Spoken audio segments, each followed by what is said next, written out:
ABC, 1, 2, 3.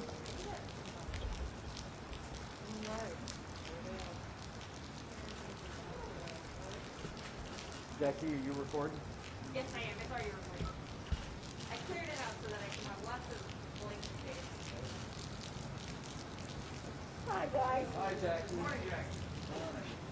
Amazing.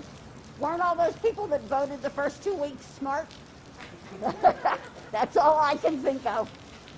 The early bird gets the worm, you know? I think it's supposed to be like this the next couple of days. We'll see, huh? Thank you, guys. Thank you.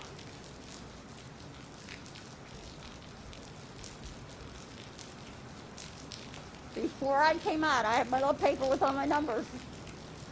We officially broke the 2016 in-person numbers at 9:38 this morning. So before, in 2016, we had that 436,025. And this morning at 9:38, well, we broke it, but when I came out now, we were at 440,980. Now, is that for the entire election or just early voting? This is early voting in person. And I know we're going to break the total because we have so much mail. So again, when we were looking at this, you know how we all live in numbers. And so we know that our voter registration numbers were up 12, 13%. So looking at that percentage and adding it to 2016, we should end at 488. So I think we'll beat that. I'm really excited about this. The one thing that sort of keeps us guessing is the number of people that are coming in to vote and are turning in their mail ballot. They're choosing to vote in person. As of right now, we've had 13,004 turn back in, where those people have chosen to vote in person. So it's going really, really well. To give you the mail numbers, we've now mailed out 116,000 ballots, the most we've ever done. And again, as of this morning, we have 75,387 back in the House. That's 65.3%. What part do you want? 75,387 for a 65.3% turnout. So this is happening. This is really happening, and it's wonderful. But as I said, what's going to happen with the weather? I was joking. Bill Dante called this morning on elections, and I said, well, what's going to happen on the weather? And he said, well, at 1 o'clock, the cold front would come in. And I said, hey, you have to be more precise than that. I said, that's what we have to be, is precise. He just laughed. He said, okay, let's say 110.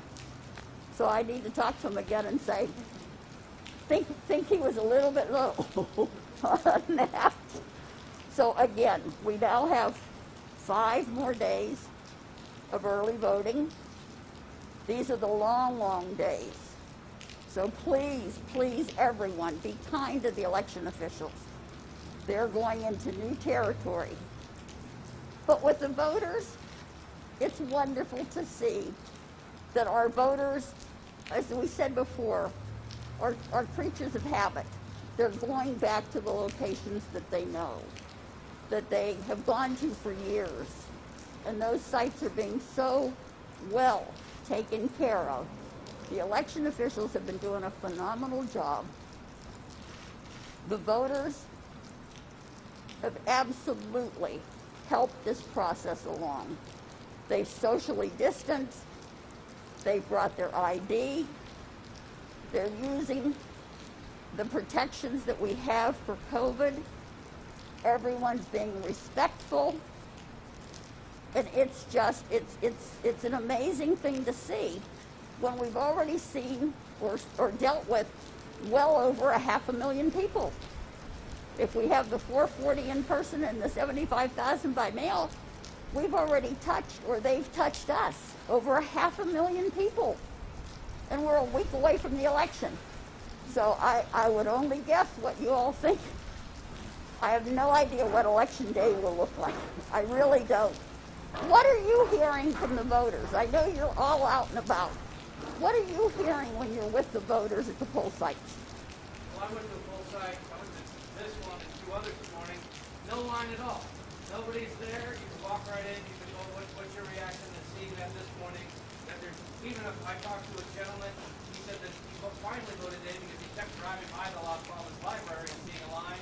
This is the first day without a line, so he felt comfortable to go in and vote. Say, we know, and we talked about it. We have so many people that want to vote in the beginning. They want to cast their vote. And we saw that. We saw that in the first 3 or 4 days. But this weekend, for instance, Saturday was slower than normal. Yesterday was our quietest day. And this morning, again, I don't know if it's going to be weather driven, but it's slow so far today. So we'll see. The vote totals you had mentioned, is 2016 the record, or is 2018 the record for early vote turnout? 2018 was, but everybody wants to know the last presidential. Okay. So that's what we're measuring against. against. Yet, or just the 2016? No, we have. We have. When we add that 75,000 mail, Okay. that takes us over the top. And Okay, we know so that's only, 2018 and 2016. yes, and we know that's only going to increase. Jackie, yesterday there was a disability rights group that came out here. That's Group Jackie. No Barriers Communications came out yesterday. They held a press conference. They were saying that deaf voters in Bexar County are not getting the same access as everyone else. They're being told that the only interpreter help that they can get is here at the elections office. Now, the Secretary of State's website says all the sites need to be accessible. So, why is it that they can only get interpreter help at this one site? Well, we have it here, and we have interpreter help at SAC. There's an American Sign Language person at SAC. And we've worked well with the deaf community. We've been inclusive, and they said that like their meetings, their organizations are held in this area. So yesterday we had a fantastic turnout. They did a really good job, and the election officials were ready for them, and everyone got to vote. It was nice. Why not? So this group was saying that you should have the iPads with the access to the video remote interpreting service at all of the stations. So I want to know why not, and the fact that you don't have it at all of them, does that mean you're not giving enough access? Again, I can't speak to that. I can say we were very proud. We were the first county in the state of Texas that contracted with a company called DeafLink, and they're the ones that provide the American Sign Language, and we've had them at our meetings.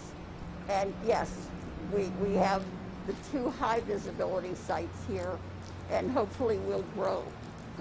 What interpreter services are available at the 2 sites? So is it just video here and then an in-person at Yes, SAC? yes.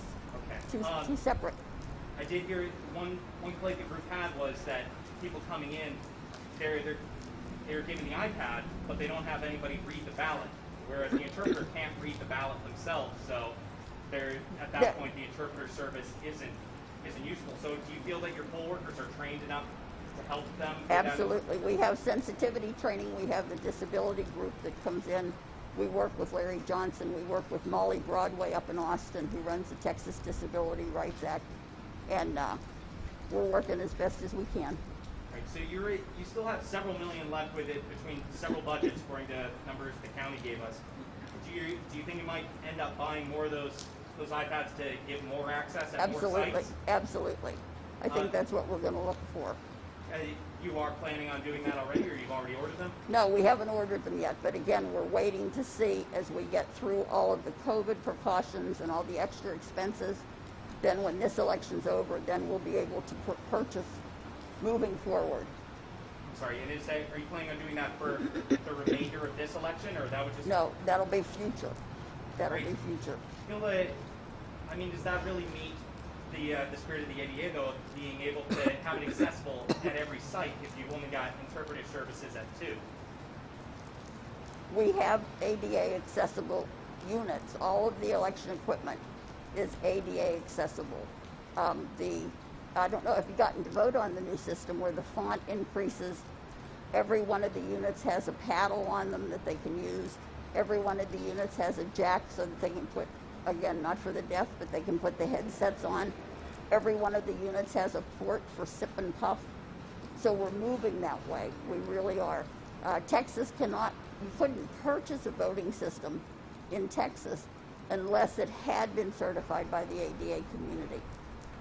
The Texas Civil Rights Project had also had some complaints, I believe, last week about what they said there weren't enough the curbside voting site signs weren't visible, or they weren't around, or they didn't see them. I wanted to see if you had any response to their complaints. I believe they had sent you a letter. They had, but again, it's what we've done. It's how we've handled it. We always have information out at the polls, and the way it's worked, and the way it's worked for years, is that when someone needs curbside, they call down here, and our staff, then we can instant message the site. And we tell the voter when they pull up to put their blinkers on. And we've done thousands of curbside voting. But do you have the signs at all of the sites? Yes. Jackie, can you give us an update on the 18 sites for Election Day that you're adding? Has that been worked out?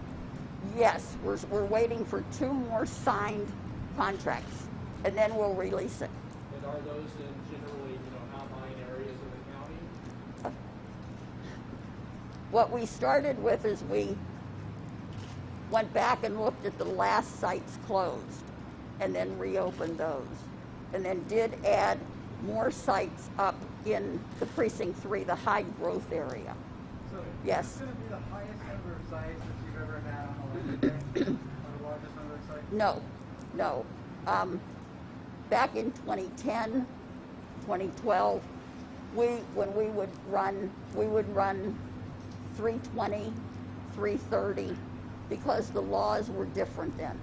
Before we were vote centers, the law said for a general election for years that you could have no more than 3,000 assigned to a precinct based, which was logical because if you're going to get a higher turnout, you're going to have more traffic.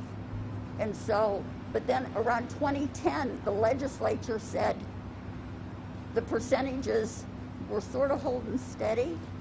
So they said, fine, you can have up to 5,000 people assigned. And so at that point, it dropped down to where we got into that 302, 303 range. But then when vote centers came, again, that model no longer works.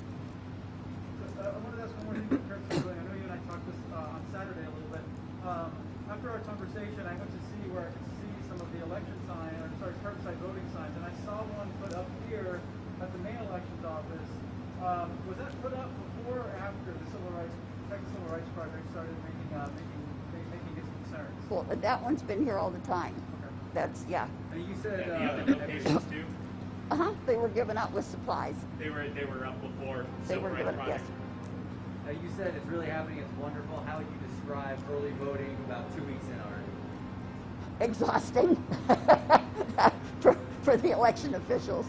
It really is energizing, and it's what we do. I mean, it's elections, and we expect and we want and we hope and we pray that the voters come out and are able to cast their ballot by themselves. We want the integrity of this election. That's what Bexar County's always done, and it's wonderful to see that happening. Already record-breaking numbers. Yes. What is your expectation for actually on election day? I was afraid somebody was going to ask me that. In 2016, okay, first you have to say Bexar County loves early voting. It absolutely loves early voting. So on election day in 2016, it was relatively quiet. We only had 122,000 people vote on election day. So again, I keep looking at that 12%, the increase we have.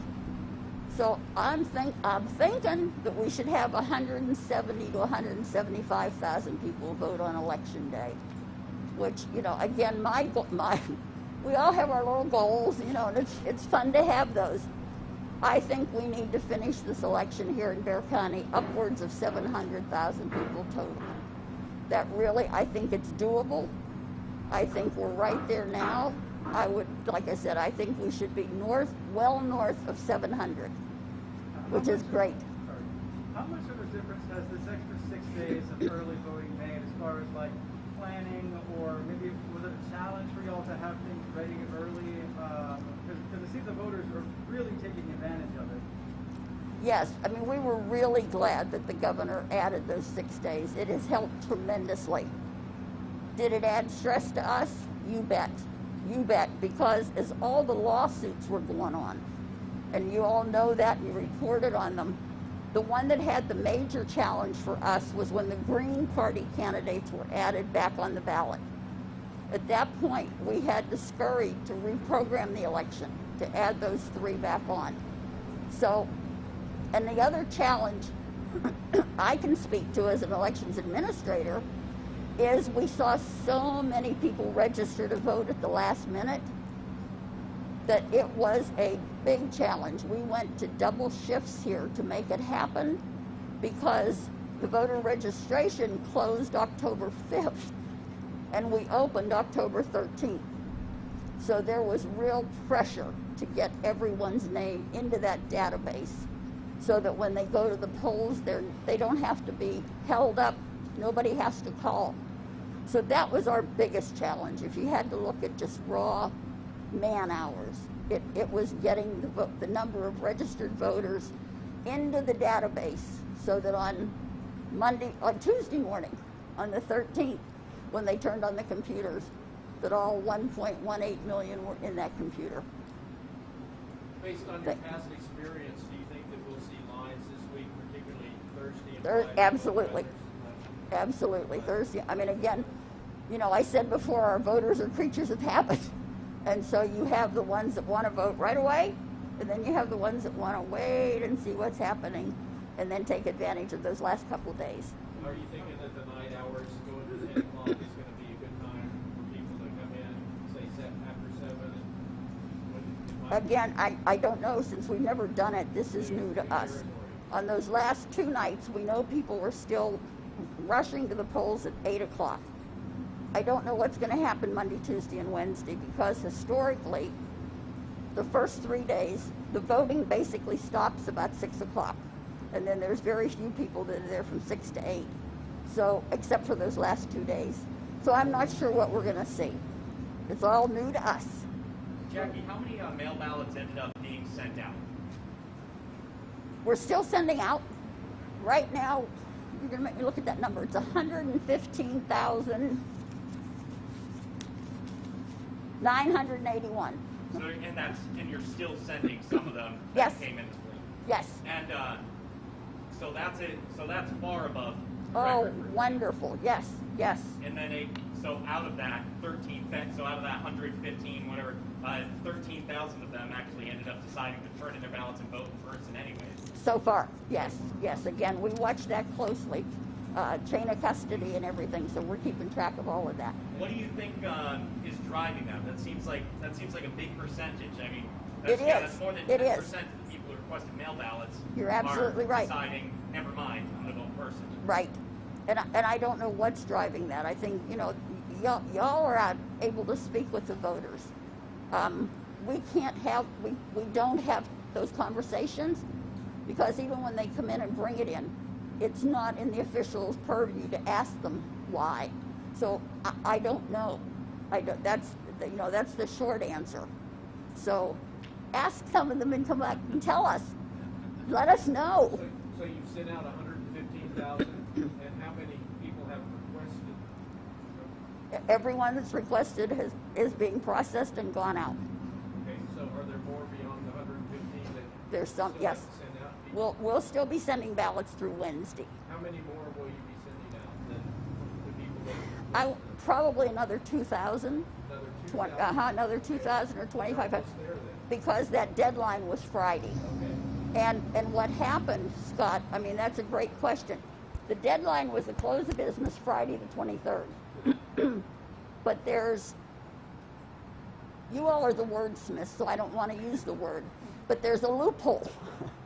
And if the voter faxes or emails in their application by the close of business on the 23rd, they get an additional 4 days to get their original application here. So that means 4 business days. So that means we're still going to accept them through Thursday. Now that's going to be a tight window for us to mail that ballot out, for them to mail it back to us. But we saw a huge number of email applications, fax. You know, we had 3 fax machines just burning up. And so that number is going to go up. And it's just, that's the tough thing. It's there. The law says we have until Thursday to get it in. But again, if we mail Friday, they get it Saturday, we're pushing it. we're pushing it. So, but that's how it works. You mentioned integrity of the polls. Obviously, that's a huge topic this election cycle. What is your message to people out there who have doubts in that integrity? Boy, that's a tough one. I mean, how can you convince somebody who has their doubts? And in this cycle particularly, there has been such emotion and such misinformation on both parts. What I would say to the voters is, and again, I think it's all intertwined, because our voters went back to the same spots. Our voters requested the same ballots.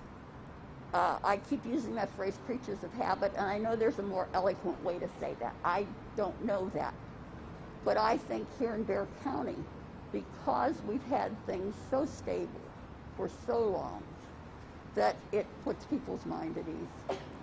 I really do. I think that's a great question, but how would you interpret it? What would you say? I'm not in those shoes. That's your job. But no, I think, again, it goes back to the voters. It really does. And just from the sheer number that we've seen, they believe in the system. So, ballot tracker, it's the first time you've had it. Yes. Are you able to see how many people are using it? Like, do you get like a little Not thing yet. that says who No, used when we're all done, since this is the first time, we will get back, absolutely. So I am looking for that. You know, and we've had some people who have been disappointed in the tracker, and we discovered pretty quickly when we brought the tracker up and we told people the tracker works on your last name, your birth date, and then either your social or your driver's license. But you need 3 of those factors, name, birth date, and then one of the other 2.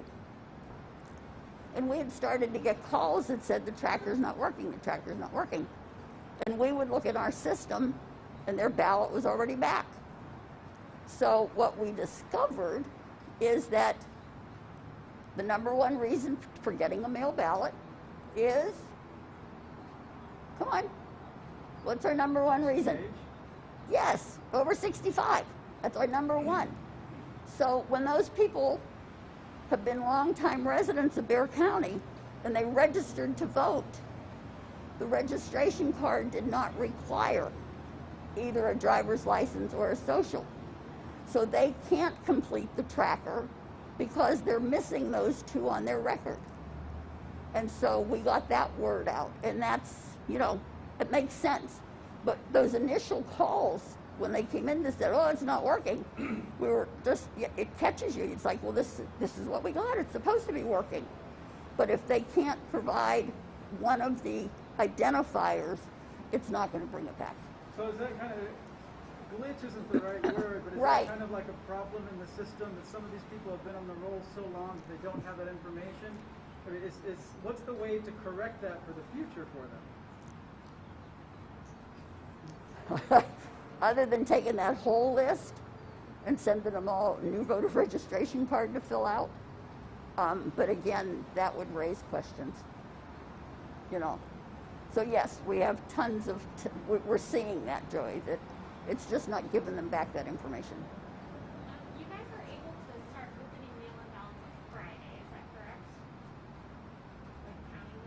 Saturday. Saturday. Well, technically Friday. You're absolutely right, Jackie. It says the close of early voting. But since early voting is not closing at 8 o'clock, and it's now